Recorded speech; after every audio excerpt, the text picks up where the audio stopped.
Well, this was unexpected. We have a very, very slight outside chance of finishing 7th and qualifying for the Europa League on the final day of the season.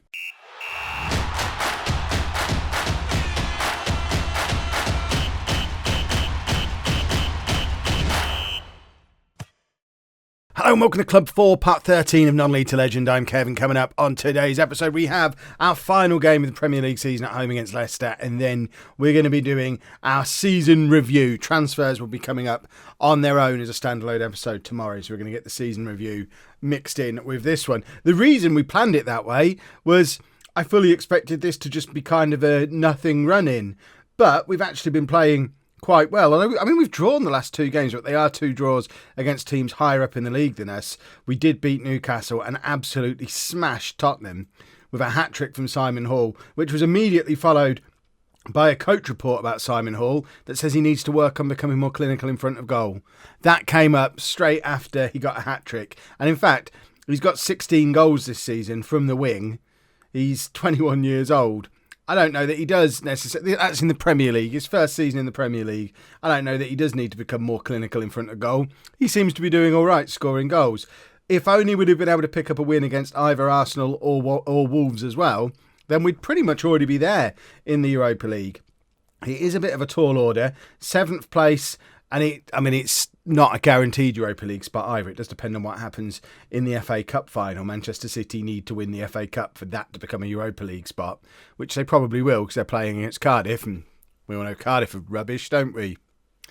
But if we can beat, who are we playing? If we beat Leicester and Swansea beat Watford, our goal difference currently is level, so we would go level on points with them, leapfrog them, because if we win, they lose, our goal difference improves. We'd finish 7th, and then we'd be cheering Manchester City on in the FA Cup final with a Europa League spot as the potential prize if everything comes together nicely for us. It is a big if, though, because we're having to do it without Pineda, and he has been an absolute superstar for us in the second half of this season since he came in, and we've been noticeably poorer since he's been out of the team. He's picked up an injury. Not a lot we can do about that. Hopefully it's not the last we've seen of him. Hopefully we'll be able to sign him permanently in the summer, or at least on another season-long loan. But this is the team that we're going to be putting out there to try and do our bit, to try and beat Leicester. If we beat Leicester, everything else is out of our hands, but it does give us a chance. So we're going with Kaltak in goal. Remember, lots of loanees potentially playing their last games for the club here. Kaltak, we're going to try and sign him. Brian, Mawson, Duffy and Sessegnon at the back. Tiny O definitely playing his final game for the club. We're going to need to replace him in the summer. He goes off to play for Spal in the... I still don't understand that transfer at all. We'd have happily signed him permanently. Cullen and Calderon are in midfield. Mitrovic leads the line, supported by Mirabella. Almost certainly in his last game. We're very unlikely to be able to sign him permanently. And Hall, who's in ridiculous form at the moment, wanted by Brighton, super rich Brighton as well. He's been linked in the media with a £50 million move to Brighton. I've got no interest in selling our star player to a team below us in the league, but at the same time, £50 million, depending on what transfer budget we're given, £50 million could go a long way towards allowing us to bring in all of the players we want to bring in. Would I swap Hall for Mirabella, Kaltak and Pineda as a 3, if that's what it comes down to financially? I think I probably would. Maybe. Right, let's assertively say we can potentially move into that Europa League spot, which would be ridiculous. Tiny-O, goodbye.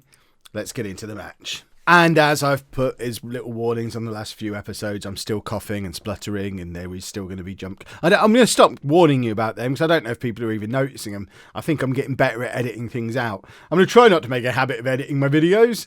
You know, sounds like a lot of work. It is a lot of work, but I doubt you're even noticing now. Let me know down in the comments if I need to keep warning you every day that there might be cuts throughout the video, because I did one a minute ago. I did a cough and a splutter. The trick is remembering to pause the game before I cough or splutter or sniff, which, I mean, if I don't do that, it becomes more noticeable, but I'm getting better at remembering to do that.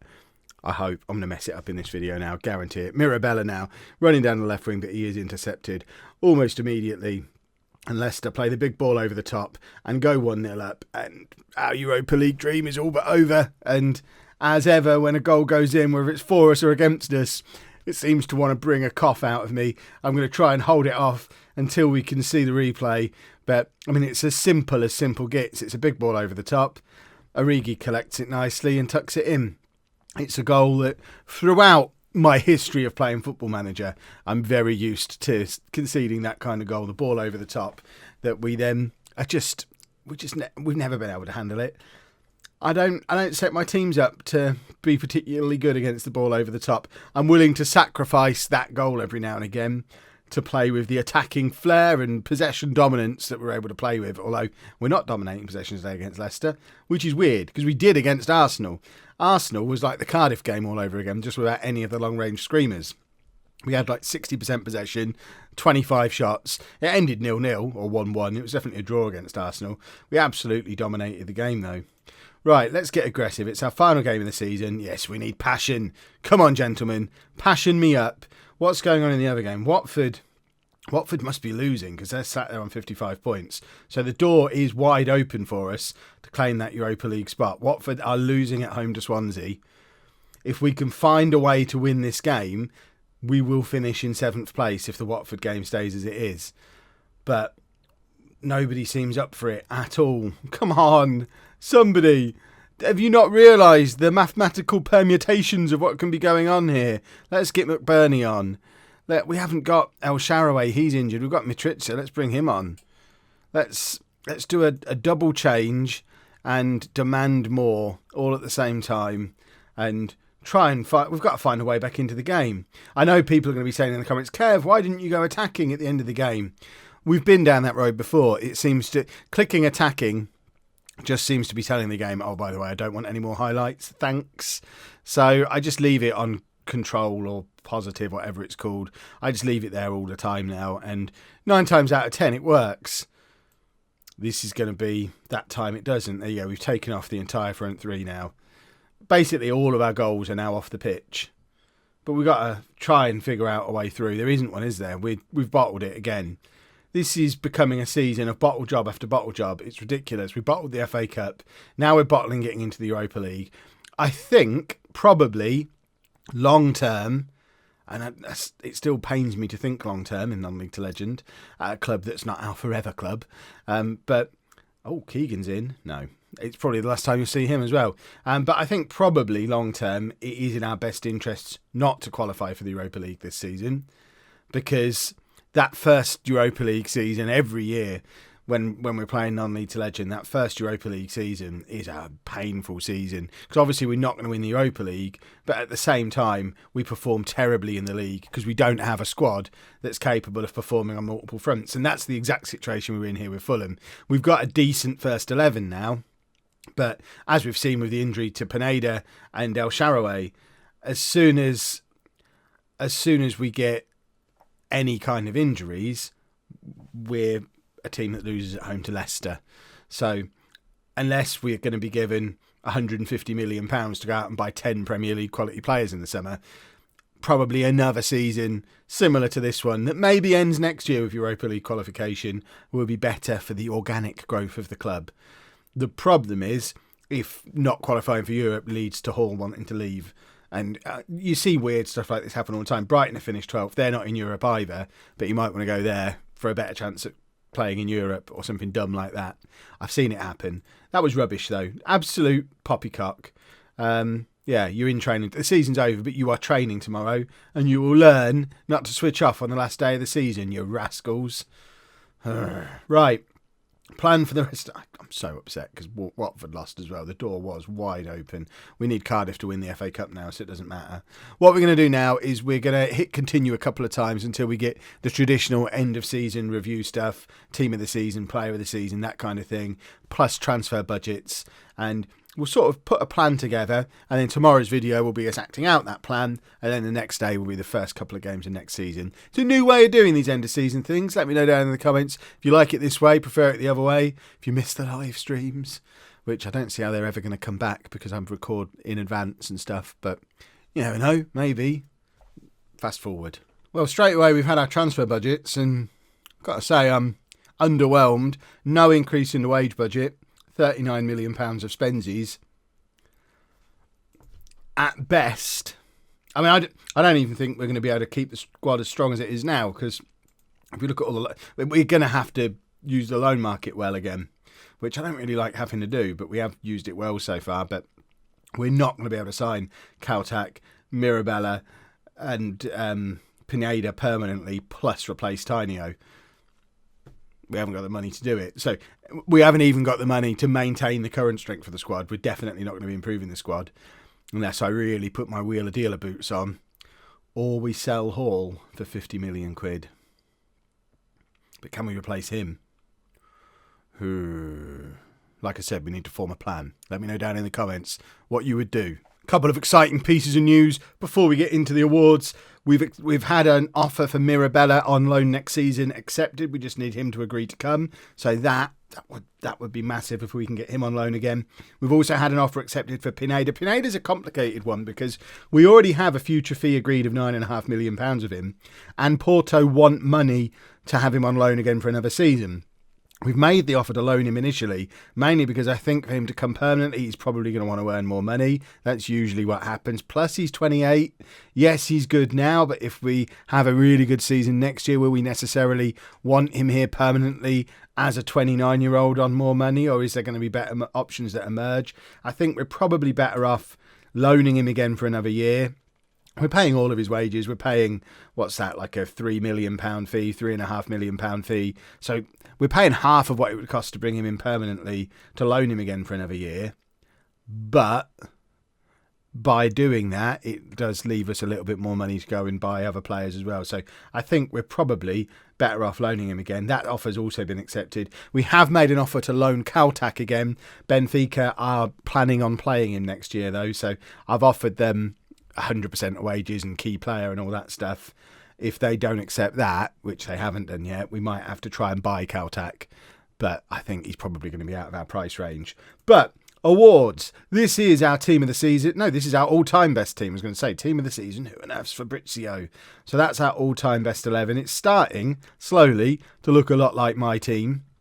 We've got Mitrovic and Hall up front. They're playing my system. Obviously, we've not had anyone of ours break in on the left wing yet. Mendy's still here. Seri and what's his face, Zambo and Guissa have both left. Brian and Mawson and Moore and Albrighton are all there, though. Although Albrighton was in our team on the left wing, he's in this team on the right wing, and we haven't had a goalkeeper break in yet. But if we can sign Kautak, I'm fairly confident he will break into this team eventually. This is probably not as interesting as it would be at a team that we've been at for ages, so we're not going to look at that because we don't know any of those players. But this is the team of the year, our team of the year, and Calderon and Cullen are in it. No Pineda. Mirabella does break in on the left wing, though. Other than that, it looks about right. Maybe Duffy ahead of Moore. Or maybe that just shows that the two players I spent £10 million plus on, not in the team of the season. Excellent stuff. Perhaps it would be better for me to not spend any money and just loan players. But Hall got player of the season, followed by Brian and Mawson. Perby got goal of the season. I don't even remember him scoring at any point. He's another one who, is he ever going to break into the team, or is this the summer that we move him on? I think he's 22, 23 at this point. Matriza over to Keegan. And these are all fringe players who wouldn't be in our team now. Perby, though, I mean, that is a goal. Okay, I'll let him have that as goal of the season. El Shaarawy got signing of the season. Simon Hall, young player of the season. The board are obviously happy with our league finish. We were expected to battle bravely against relegation, and we finished 8th. West Ham, we always have exciting games with. We beat them 4-0 in the Cup last season. This year, we beat them 4-0 and lost 4-1. The ground is pretty much maxed out, but I guess that's what you'd expect for Fulham in the Premier League. Still disappointed about the FA Cup, and I don't even remember the League Cup.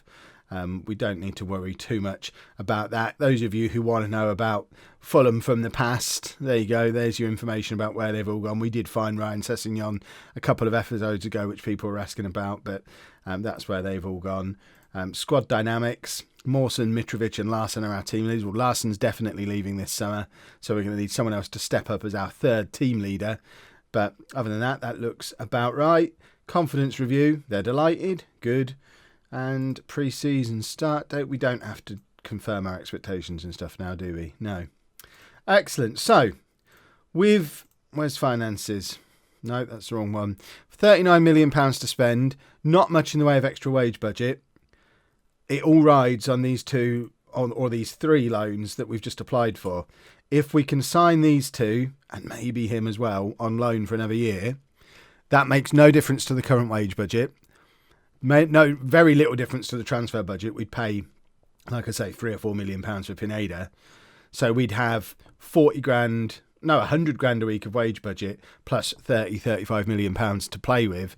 And I think at that point, we probably need a defensive midfielder to replace Tainio. I'm still thinking we probably need a striker because I'm not sure about Mitrovic, although he did come into some decent form as the season went on. If we saw our team by top goal scorer, Hall on 16, Mitrovic not that far behind on 14. So maybe we don't need a striker, but I think we probably do. And then probably replacements for other areas of the pitch where players are getting on a bit. Right back, I don't think we need a first choice right back because Sessegnon's really stepped up this season and been very good, but Larsson's leaving, so we need at least some cover to come in at right back. Left back, we haven't really got anybody behind Brian, although there are a couple of decent players down in the under 18s or the under 23s or wherever it was. They've just won the under 23 Premier League Cup, and if we have a look, this lad potentially is a reason to not go and sign another left back. He's 18. He's currently not good enough, but potentially will be good enough long term. Almost as good as Joe Bryan already, so perhaps we don't need to bring in another left back. And there's a few other promising youngsters knocking around in here as well. There's a right back as well who, similar sort of situation, got decent potential. Probably not the same potential as Bell, but we have got some youngsters knocking around. So I'm thinking if we can get those loans, get a defensive midfielder, get a striker, and then see where we are. And that'll be the plan for tomorrow's episode. If you agree or disagree, let me know down in the comments what you would do. I might not have started doing it before the episode comes out later today, so let me know down in the comments if I'm making a huge mistake.